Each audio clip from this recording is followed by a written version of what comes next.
Disculpen, jóvenes, se me reinició la computadora. Bueno, les estaba yo diciendo, ¿en dónde me quedé? Por favor, ¿me pueden recordar? Para ver qué es lo que tengo que repetir.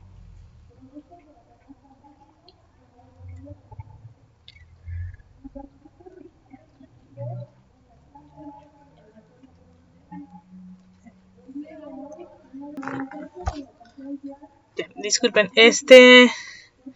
entonces, ¿en qué me quedé, chicas? Antes de que se interrumpiera, de que se me apagara la computadora.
Bueno, jóvenes,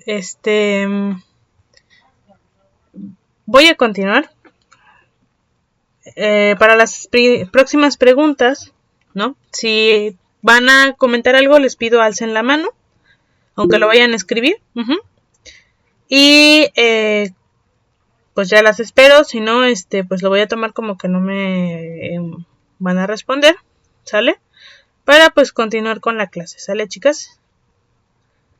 Ok.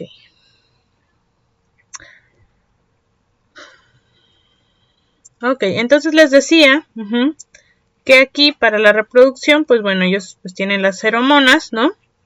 Y pues aquí tiene, digamos, el hongo, el receptor. Y las feromonas pues van viajando por el aire. Hay algunas que no tienen una forma pues compatible. Entonces, pues a pesar de que viajan y se encuentran con los receptores, pues no van a llegar. O hay otras que pues tienen otra forma y tampoco son compatibles hasta que de repente, aquí a nuestro hongo, a nuestro receptor, llega una feromona que sí encaja con nuestro receptor, y entonces los hongos se dan cuenta que están próximos unos cerca de otros como para reproducirse. Y entonces es que estos crecen hasta el punto de ya poder llegar lo más cerca posible y llegar a tener la plasmogamia, ¿no? Bien. Es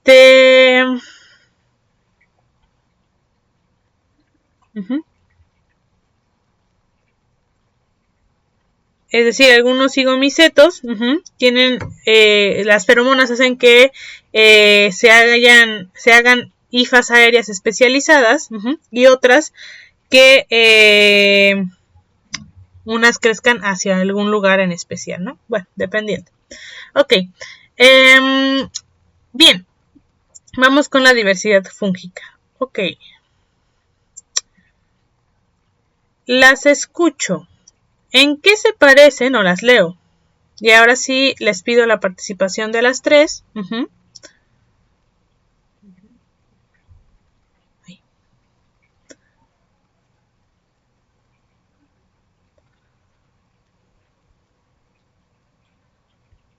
Y pues bueno, ahora sí va a depender de ustedes. Tienen que ganarle a su compañera.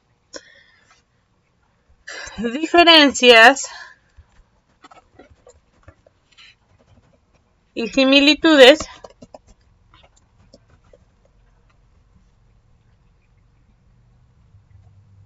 entre plantas y hongos, ¿no?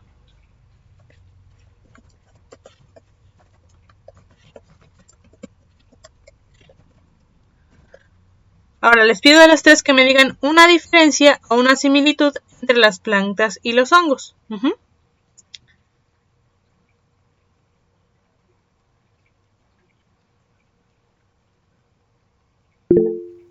Adelante, Elisa.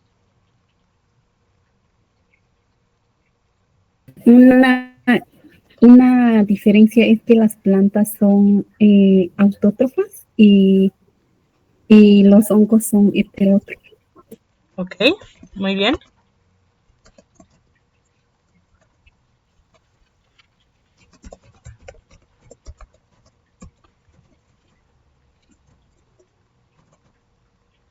Bien. Lisa, Dalia. Digo, Nereida, Dalia. Adelante, Lisa. Y también decía que las plantas están formadas por tallos, raíces y así, y los hongos solo están formadas mediante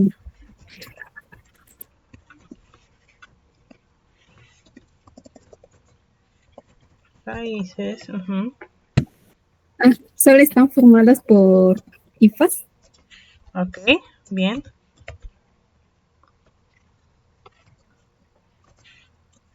Hifas, ¿no? Ok. Las plantas, pues sí, realizan fotosíntesis y los hongos no. ¿Qué vendría derivado de aquí, no?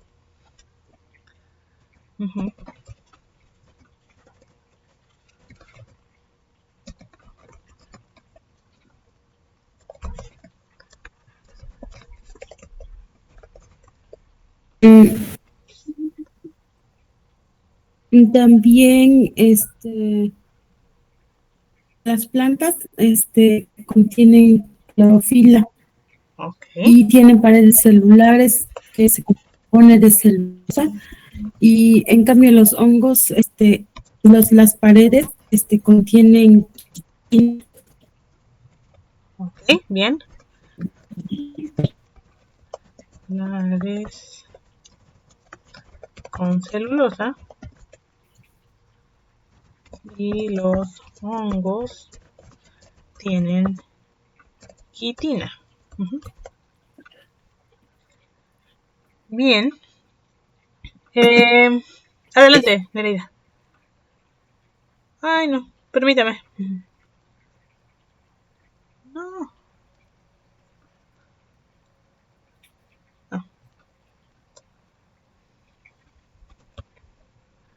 Perdón, Nereida, ¿puede repetir lo que dijo? Es que se cortó mi conexión a internet. Sí, profa. Le decía que en las paredes celulares de las plantas contiene celulosa y el de los hongos, las paredes contienen quitina. Muy bien. Sí, así es. Unos tienen quitina y los otros celulosa. Ambos son, pues, resistentes, ¿no? Pero con diferentes compuestos, ¿no? Celulares. Ok, otra cosa se parecen bastante y por eso la gente los confunde. Adelante, Elisa. Otra cosa es que también dijo que los hongos son sésiles y las plantas también son. Exactamente.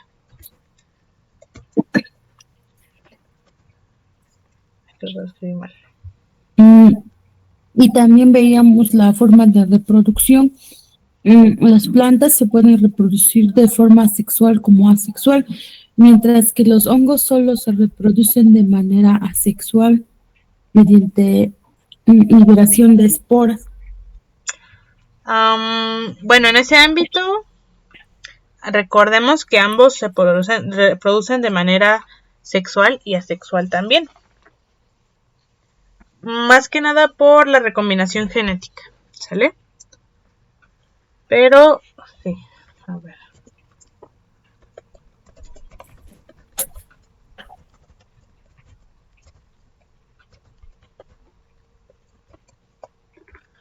Ok. Bien.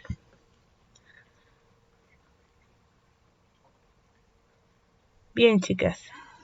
Entonces, ya tenemos... Adelante.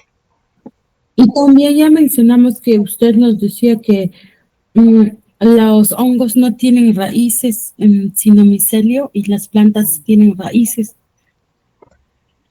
Hifas y micelio, ¿no? Bien. Entonces, aquí tenemos, ¿no? Diferencias y similitudes. Diferencias, pues bueno, son autótrofas.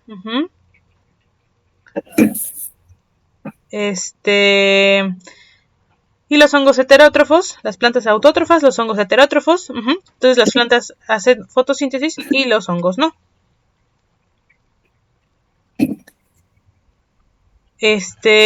Las plantas tienen tallos y raíces y los hongos tienen hifas y micelio. Las plantas tienen clorofila y paredes celulares con celulosa. Y los hongos tienen quitina. Que bueno, esto viene con la fotosíntesis, la de la clorofila. Y bueno, las similitudes son que ambos son eucariontes. Ambos tienen paredes celulares, eso sí. Son sésiles, es decir, que no se pueden mover de un punto A a un punto B por sí mismos. Y tienen reproducción sexual y asexual. Bueno, ok. Entonces vamos a esto, ¿no? Aquí tenemos una tablita todavía un poco más resumida de las diferencias y similitudes. Las plantas y los hongos tienen vacuolas y paredes celulares y además son sésiles. Y muchos habitan en el suelo, necesitan un sustrato para poder existir generalmente, ¿no? Ahora, ¿cuál es la diferencia? Bueno, las plantas tienen celulosa y los hongos tienen quitina. Y las plantas pueden producir su propio material orgánico a partir de una fuente de carbono, dióxido de carbono, es decir, materia orgánica a partir de inorgánica, y los hongos necesitan a fuerzas materia orgánica para tener más materia orgánica. O su alimento tiene que ser la materia orgánica y aquí no necesita ser materia orgánica, ¿no? No pueden producir sus propios materiales orgánicos a partir de una fuente simple de carbono, que es el dióxido de carbono. Esa es una gran diferencia. Ok. Como estuvimos viendo anteriormente, o hemos visto en varias clases, pues bueno, el ser humano tiende a clasificar las cosas según los criterios que pueda tener a la mano y los conocimientos que tenga en el momento. Entonces, mucho tiempo los biólogos, los taxonomistas, pusieron al reino de los hongos en el reino vegetal. Si recordamos, hace mucho teníamos el reino vegetal, animal y mineral.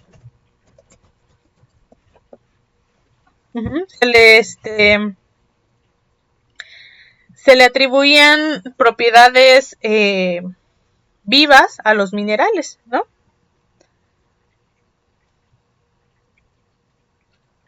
Eso hace muchísimo tiempo. Después empezamos con los 5 reinos, donde teníamos y ya teníamos la división entre los hongos, las plantas, los animales, los protistas y los del reino monera, las bacterias. Ok. Y después, pues bueno, ya empezamos con la parte de los dominios. A ver, permítanme.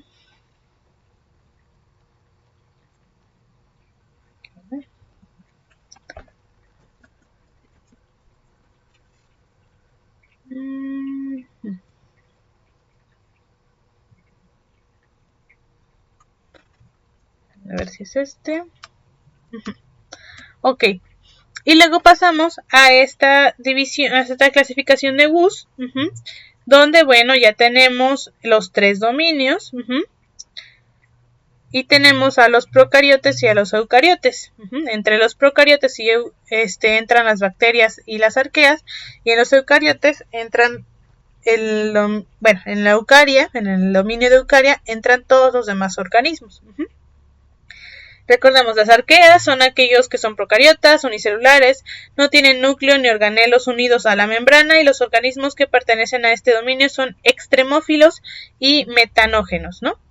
En las bacterias son conocidas como eubacterias o bacterias reales, verdaderas. Se les considera como la raíz de toda la vida, del árbol de la vida, y las cianobacterias, los primeros organismos fotosintéticos, prosperaron millones de años antes de que la vida vegetal se desarrollara, ¿no? Y finalmente tenemos a los de eucaria, el dominio de eucaria, donde son todas las plantas, animales, hongos, algas, todo lo demás, ¿no? Ciliados, flagelados, y significa verdadera semilla. Recordemos que los eucariotas son aquellos donde pues ya es una célula que tiene el núcleo pegado a la membrana, tienen otros organelos y su ADN está encapsulado generalmente en sus núcleos y en algunos organelos como las mitocondrias. Bien, entonces estas clasificaciones fueron cambiando porque los seres humanos fuimos conociendo más cosas del planeta Tierra, tuvimos más herramientas, y a final de cuentas, pues bueno, es una clasificación del ser humano, por lo tanto no es perfecta, no lo sabemos todo. Al no saberlo todo, a los seres vivos los vamos cambiando de un lugar a otro muchas veces si descubrimos argumentos nuevos para clasificarlos en algún lugar u otro. Eso ha pasado mucho con los hongos. En el 69, Whittaker propuso a los hongos tuvieran su propio reino, ¿no? El fungi. Y ha tenido la sistemática fungi, la clasificación fúngica, ha tenido un proceso desafiante y en cambio continuo. Un ejemplo son los mohos mucilaginosos mucilaginosos y los omicetos. Antes decíamos que eran hongos, pero ahora los pasamos al reino protista. Aquí tenemos algunos ejemplos de mohos mucilaginosos y de omicetos.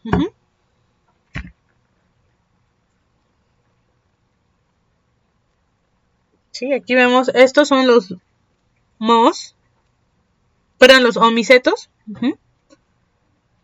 Que nos vemos son microscópicos. Este también es un omiceto. Y estos son los mohos mucilaginosos. Así como que son una espumita, básicamente, ¿no? Ahora ya no los clasificamos como hongos. Aunque su nombre lleve la palabra moho, ahora son parte del reino protista. Bien. La vez pasada llegamos hasta acá, creo. Bueno. Ok. Ahora, a los hongos se les asigna al clado opistoconto. Ahora, ¿qué quiere decir esto? Bien,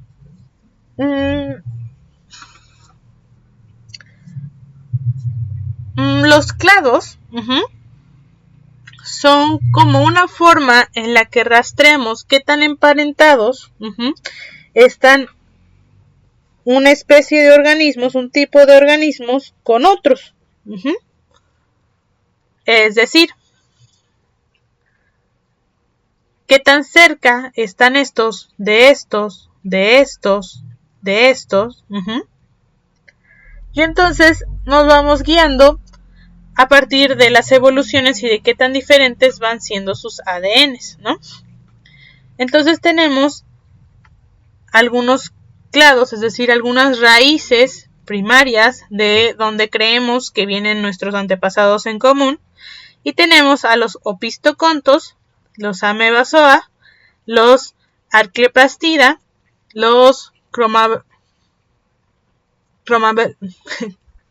cromalbeoata, los rhizaria y los excavata.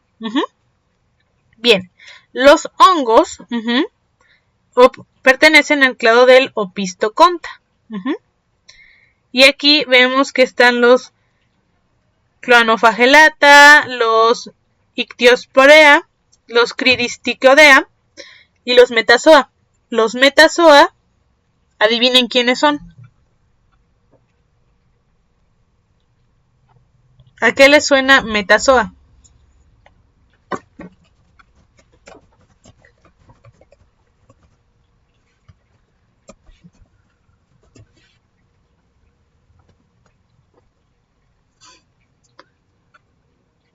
Y los fungi son hongos. Los Metazoa, si se acuerdan de su tercer semestre,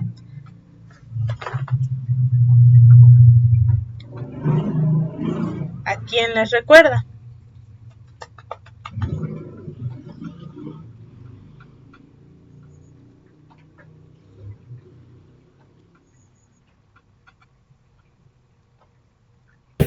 ¿A los animales? Bien, bien las dos. Elisa y Dale, ¿verdad? Sí, a los vertebrados, que son animales, más que nada son pues a los animales, ¿no? Y hablamos de animales y casi animales, ¿no? Si nos recordamos de cuando estuvimos viendo en tercer semestre, aquí ecofisiología animal. Si se acuerdan rápidamente, cuando estuvimos viendo animales, teníamos a los metazoarios, ¿no? Metazoarios. Los zoarios. Y teníamos a los parazoarios, casi animales, y los eumetazoarios, completamente animales. Aquí lo poníamos porque aquí entre las esponjas pues están igualmente, así como los hongos, que hay algunos que han cambiado de lugar. Las esponjas pues dijeron aquí creo que caben mejor en los animales, entonces los vamos a poner acá, ¿no? Bien, recordemos que ellos no tienen como tal una división celular. es decir, no la tienen especificada y pues bueno, respiran y se alimentan a través de difusión. Y tampoco tienen ningún tipo de simetría, ¿no? Son asimétricos. Entonces, por eso no son animales verdaderos, entre otras cosas. En cambio, pues el resto sí son animales verdaderos. Bien. Entonces, si nos damos cuenta, los animales estamos, aunque no mucho, bastante emparentados, porque miren, aquí están, hasta acá están las plantas. Entonces estamos más emparentados genéticamente con los hongos que con las plantas. Y los hongos están más emparentados con nosotros que con ellos, ¿no? Entonces, el ancestro común de todas las plantas, hongos y animales se cree que fue una protista flagelada primitiva. Es decir, a final de cuentas, sí tenemos un ancestro en común, pero no es tan cercano con el de las plantas. Los amebozoas, un grupo de amibas, hongos y animales y algunos protistas, incluidos los coanoflagelados, aquí están los coanoflagelados, forman un supergrupo monofilético que son los unicontos. Es decir, que todo este grupo forman un grupo que se llama unicontos. Bueno, el caso es que tienen características similares, por eso los ponen juntos, ¿no? Básicamente.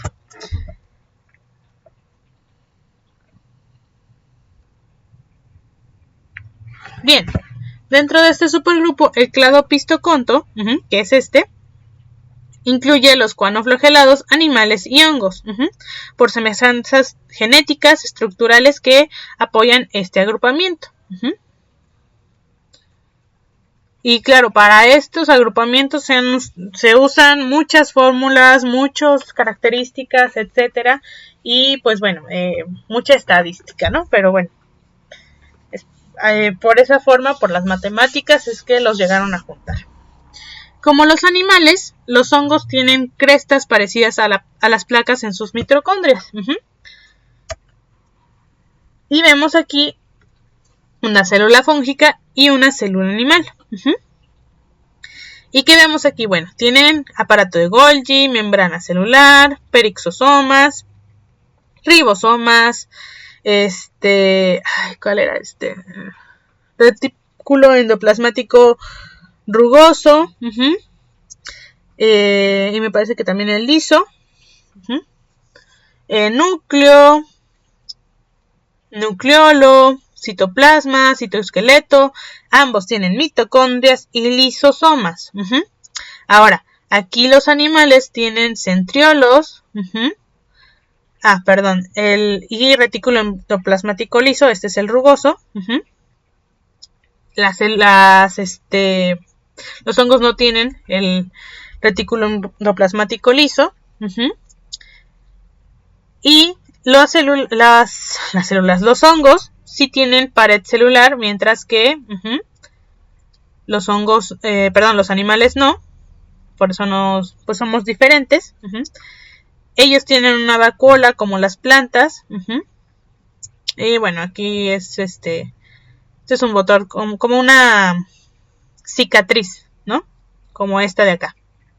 Como lo que va a crearse aquí después de haber salido una nueva célula. Pero bueno, entonces vemos que hay nos parecemos muchísimo, nada más nos diferenciamos en un poquito de cosas como la pared celular, la vacuola en el caso de los hongos y el retículo endoplasmático liso y los centriolos en el caso de los animales, ¿no? Pero por lo demás nos parecemos bastante, ¿no? Otra característica clave compartida con ellos son las células flageladas que se impulsan ellas mismas con un solo flagelo, uno solo posterior. En otros grupos de eucariotas, las células flageladas se mueven mediante uno o más flagelos anteriores. Es decir, los hongos y los animales solamente si tienen células flageladas, nada más es una sola. En el caso de los animales, pues bueno, suele ser los espermatozoides. En el caso de los hongos, suelen ser otro tipo de células, ¿no? Con base en características estructurales y en datos moleculares, ahora se ven a los hongos como más cercanamente emparentados a los animales que las plantas, ¿no? Entonces, pues bueno, básicamente por eso estamos más emparentados con ellos. Bien, entonces los hongos han evolucionado pues bastante, ¿no? Muchos de los hongos, así como cuando estuvimos viendo Jurassic Park, a ver, ¿las tres ya han visto Jurassic Park? Alcen la mano. La película de Jurassic Park. Ok, Nereida ya la vio. Elisa, Dalia. Dalia también. Elisa, ¿usted ya vio Jurassic Park? Bien, perfecto. Ahora, ¿se acuerdan que en esa película todo se basa en que extrajeron ADN de un mosquito? Vamos a buscar mosquito de Jurassic Park, ¿no? Que según estaba pues en un ámbar, y de él pudieron extraer ADN. Bueno, entonces muchos de estos se han encontrado en ámbar, y los que se han encontrado fosilizados suelen ser microscópicos. Ok. Estas esporas fúngicas fosilizadas se han encontrado en ámbares de más de 225 millones de años de antigüedad. Y fósiles de hifas asociadas a las cianobacterias o algas se dataron en más de 550 millones de años de antigüedad. Se han encontrado algunos fósiles fúngicos grandes como setas. Entonces, los hongos han existido desde hace muchísimos años, ¿no? Los fosilizados suelen ser microscópicos, los otros, pues bueno, se han encontrado conservados en ámbar, ¿no? Ahora, estos se clasifican sobre todo con base en las características de sus esporas sexuales y cuerpos fructíferos. Cuando nosotros los queremos clasificar, suele ser por entonces las esporas que se reproducen y sus cuerpos fructíferos, que son, el cuerpo fructífero es este. Esta parte. Esto es nuestro cuerpo, el cuerpo fructífero de nuestros hongos. Entonces, dependiendo de cómo es cómo los vamos a clasificar, si tienen o no también, etcétera.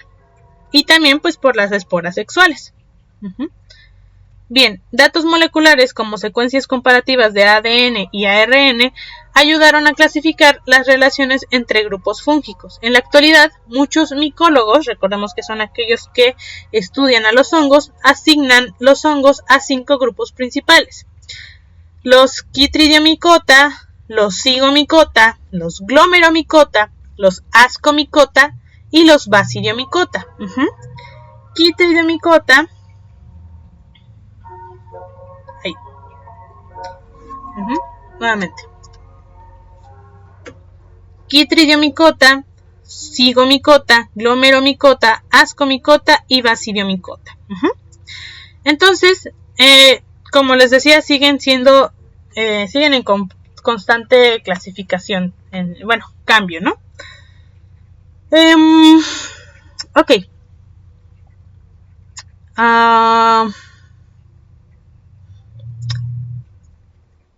Por ejemplo, hace rato hablábamos de un solo flagelo, y este tiene muchos flagelos, ¿no?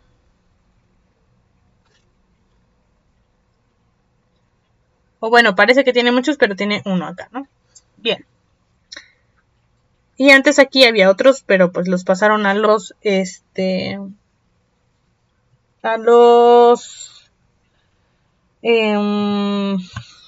¿cómo se llaman estos? Perdón. A los protistas, ¿no? Bueno. Ok. Entonces vamos rápido, ¿no? Los Chytridiomycotas, Chytridiomycetos, del género mayormente Alomyces, tienen una reproducción asexual por medio de zoosporas, que están flageladas, suelen ser diploides, 2N, producidas por mitosis en zoosporangios, es decir, en saquitos llamados zoosporangios, ¿no? Su reproducción sexual es mediante gametos flagelados, es decir, ya una vez que están unidos, perdón, así como como los espermatozoides, bueno, ellos también tienen gametos flagelados. Haploides en algunas especies, ¿no? Las zoosporas haploides, producidas en esporangios latentes, forman un talo haploide. Es decir, cuando la espora es 1N nada más y llega a germinar, hacen un talo haploide, es decir, el organismo que termina siendo haploide. Solamente sus células solamente son 1N. Bien, en el caso de los cigomicetos, bueno, algunos ejemplos representativos son el moho negro del pan, los microsporidios que se clasifican en cigomicetos, y bueno, estas esporas haploides producidas en esporangios, se producen en esporangios, en su reproducción sexual, y asexual. Y en la sexual, las cigosporas desarrolladas en cigosporangios, ¿no? Es decir, nuevamente en sus saquitos se van a reproducir las esporas correspondientes a este filo, cigosporas, ¿no?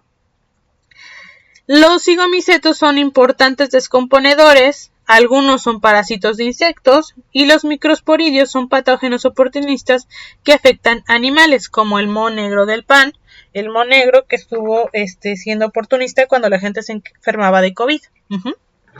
Ok, tenemos los glomeromicetos que son, en su reproducción asexual tienen grandes blastosporas multinucleadas. Es decir, tienen sus sacos y sus esporas y tienen muchos núcleos, no tienen más de un núcleo. Multinucleadas. No se ha observado reproducción sexual en los glomeromicetos, y ellos forman micorrizas arbusculares con raíces de plantas. También lo hacen los ascomicotas y también los basidiomicotas. ¿Quién recuerda cuáles son las micorrizas?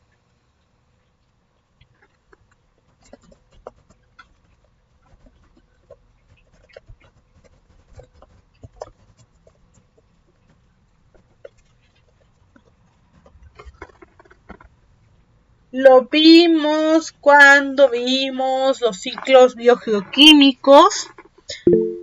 Ajá, adelante, Elisa.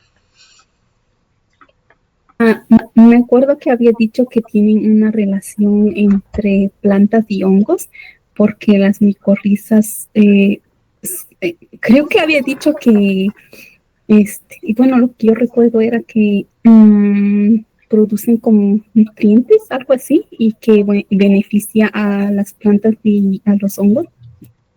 Ok, sí, por allá va. Muy bien. Gracias, Elisa. Nereida, Dalia.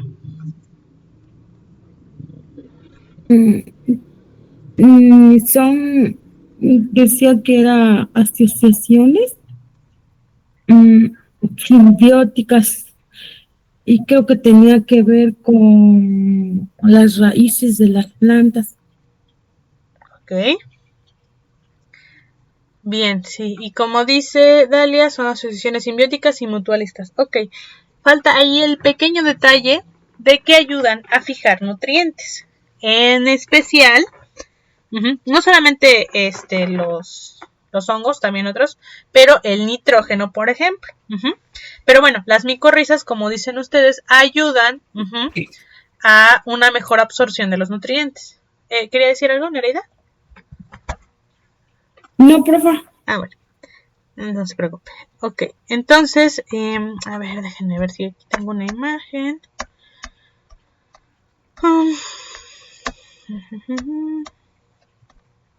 No, aquí no la tengo, no sé por qué.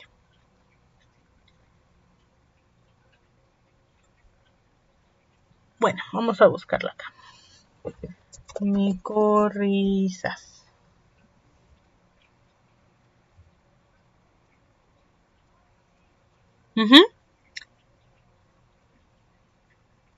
Estas telarañitas que vemos aquí en las raíces de los pastos, muchas de ellas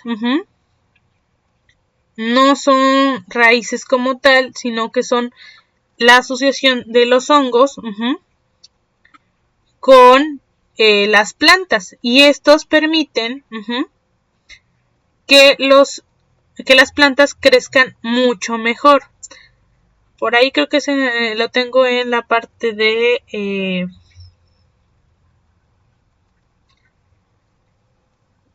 beneficios de los hongos. Déjenme ver rápidamente.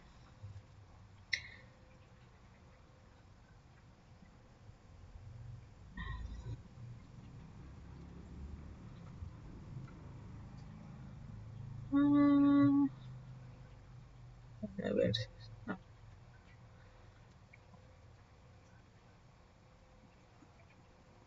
Este es su compañero.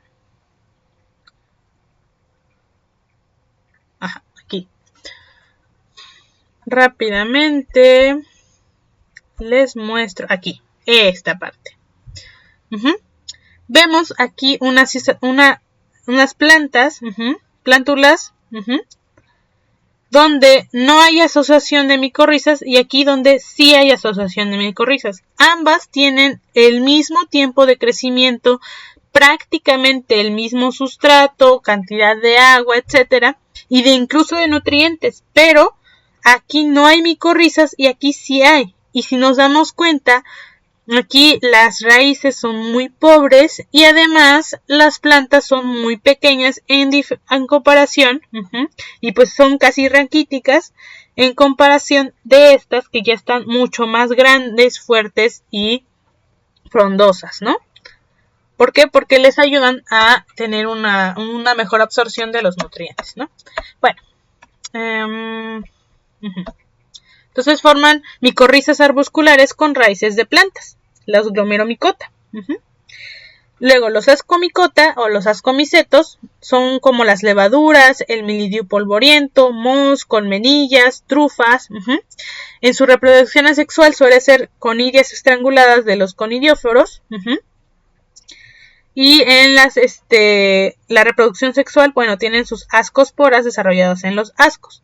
Se les llaman esporas y a los ascos o conidióforos, etcétera. Más que nada para ponerle un nombre, pero básicamente pues es en donde se contienen pues los tipos de esporas, ¿no? Bien, en las características claves de los ascomicetos, bueno, ellos tienen una etapa vicariota, forman importantes reacciones simbióticas. Importantes reacciones simbióticas con los líquenes y micorrizas. Los líquenes, acordémonos que son aquellos organismos donde es una simbiosis entre una alga y un hongo, ¿no? Líquenes.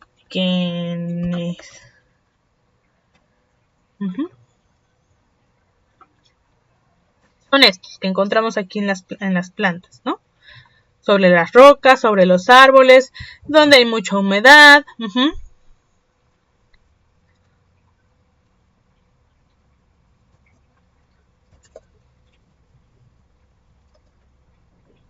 Y vamos a ver si aquí viene. Había una imagen muy buena de ellos. Aquí. No, está acá.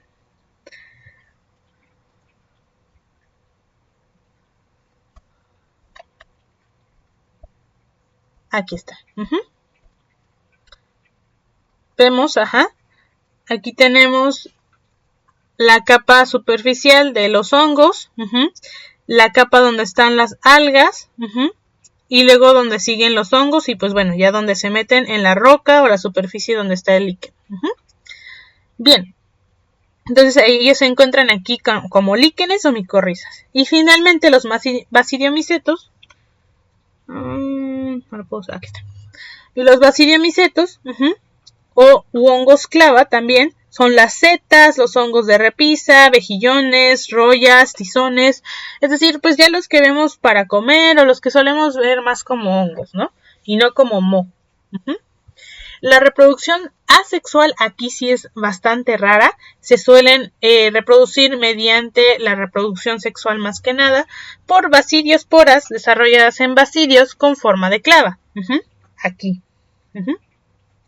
tienen una capa dicariota, muchas forman micorrizas con raíces de árboles, ¿no? Ahí sí tenemos el hongo, pero si vemos muchas están junto a los árboles. ¿Por qué? Porque, pues bueno, tienen su simbiosis. Bien, rápidamente vemos aquí cómo se cree hasta el momento que fueron evolucionando. Es decir, tenían aquí su ancestro en común, flagelado, y de repente uno evolucionó a los quitridiomicetos, ¿no? Que tenían todavía su flagelo, y de repente aquí los otros perdieron el flagelo, y entonces salieron después los zigomicetos, siguieron evolucionando, y de repente salieron los glomeromicetos, y después de que los glomeromicetos tomaron su propio rumbo, los demás hongos tuvieron ya también una etapa dicariota entre su reproducción, y entonces después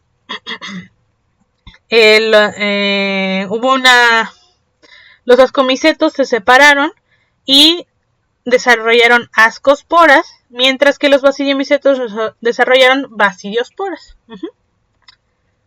Bien.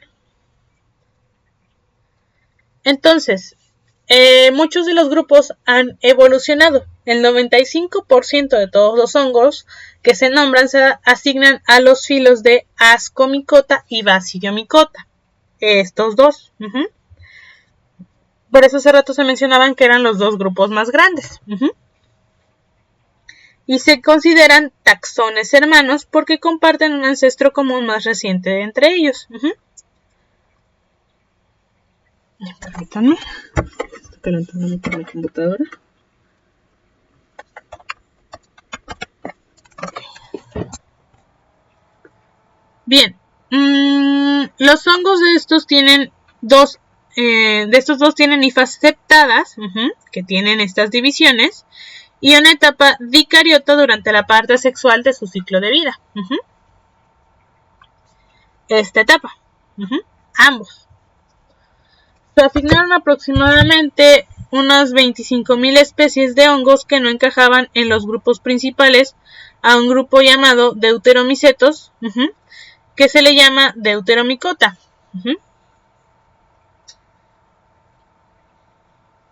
Entonces, ahí donde pues ya no sabían ni dónde ponerlos, entraron los a un grupo que se llama Deuteromycota, ¿no?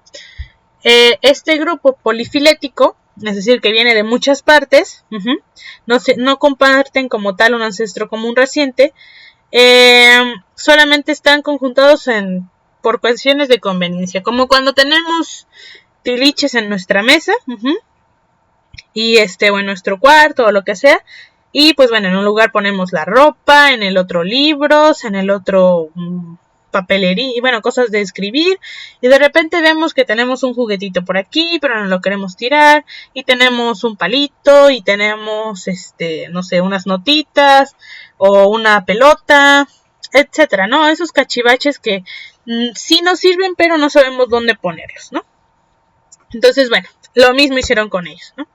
Y como no tienen así como mucho interés en crear una clasificación como tal, o no han podido llegar a una clasificación como tal para cada parte, pues entonces los pusieron en el mismo lugar, ¿no? Y se clasificaron aquí, en este grupo, si no se observaban en estas etapas sexuales en algún punto durante todo su ciclo de vida. Algunos de estos hongos perdieron la habilidad para reproducirse sexualmente, y otros se reproducían asexualmente rara vez. Entonces por eso están revueltos, ¿no? Porque a veces son unos, a veces son otros. La mayoría de los hongos clasificados como deuteromicetos solo se reproducen mediante conidias, como los ascomicetos.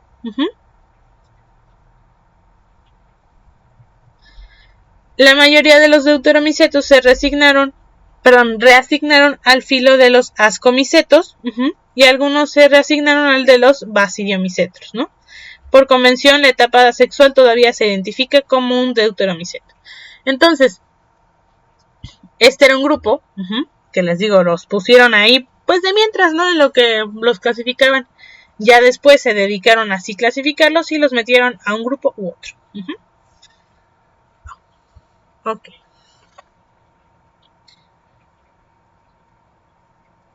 Bien, ¿hasta aquí hay alguna pregunta, jóvenes?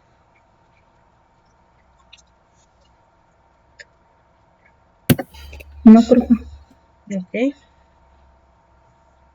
¿Todo bien, Nereida? Dalia.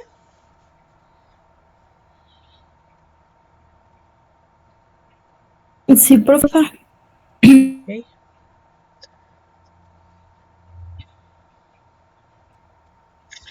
Bueno, ok.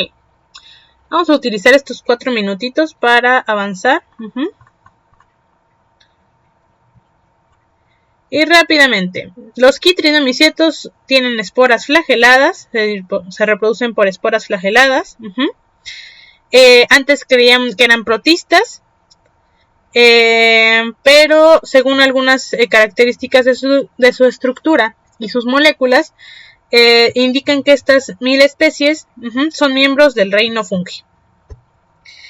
Son hongos pequeños, relativamente simples, que habitan en estanques y suelo húmedo. Algunas se encuentran en agua salada. Muchos son descomponedores que degradan materia orgánica, aunque algunas especies causan enfermedades en plantas y animales. Uno de estos parásitos es responsable del declive de poblaciones de anfibios. Es decir, pues han matado muchas ranas infectadas y pues bueno, recordemos que los anfibios son una de las bases de la cadena alimenticia y controladores de plagas. Muchos son unicelulares o están compuestos de células que forman un cuerpo simple llamado talo. Aquí, pues son unicelulares y solamente conforman este cuerpo simple. Y se describe, el término talo se va a describir como el plan corporal simple de ciertas algas, hongos y plantas, ¿no? Es decir, que no hay como una división como tal entre una parte y el otra. Pueden tener extensiones delgadas llamadas rizoides, que son estas chiquitas que parecen como raíces, que lo sujetan a una fuente de alimento y absorben el alimento. Aquí son los únicos hongos que tienen las células flageladas, sus esporas tienen un solo flagelo posterior y la mayoría de estos no se ha identificado reproducción sexual. Las especies que se producen sexualmente tienen gametos flagelados, ¿no? Es decir, está su célula y tiene su célula como N y tiene su flagelo, ¿no? Pero es un poco raro.